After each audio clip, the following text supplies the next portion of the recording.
when I was a kid and like to see a stand-up comic in a large venue, there was like 2 comedians, like Steve Martin and I don't know, somebody else. Yeah. But now it just seems like there's so many comics that are at the level of performing in larger venues. Am I wrong? No, totally right. Like larger venues and just smaller venues. I mean, there's the days of, all right, you got to put in your time at the club and do that is kind of, I think there's a lot of artists where they might become big and then the fans they just might want to see them in person. It might not even be about the material. They just want to have that moment with them. Who's the next big superstar comedian? Tough to say. I never can pick it. I'll people tell me like, who do you think? I'm like, I don't fucking know. Are there any comics now that you like a lot though? No. Or do you like?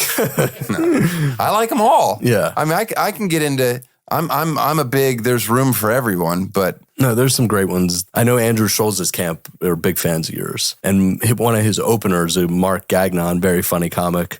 He's from the Orlando area, so like you're like his. Orlando, Florida. Yeah. Man, that was some tough sledding back then. Yeah. It is kind of weird that there's tons of comics from Florida though. It's like it's just I don't know. It's just like an anomaly of just other like Larry the Cable Guy. I mean, Mitch Hedberg really started in West Palm too. Yeah, even though I know he's from Minneapolis. Carrot Top always is. Scott, God, I love him. He makes me laugh so much. I think I told you this. I saw him once at the Vegas airport, and I'm like, oh, that can't be Carrot Top. Like, oh no, of course. What, he had a hat on that said Carrot Top with a shirt with an arrow pointing. I'm Carrot Top. Yeah. I just like couldn't believe it was him. I was like, this guy, like, why is he like? He could clearly just private or whatever. And no, of course he could. Yeah, he's worth $100 million easy. Yeah. I don't know. His social media presence is so sexual.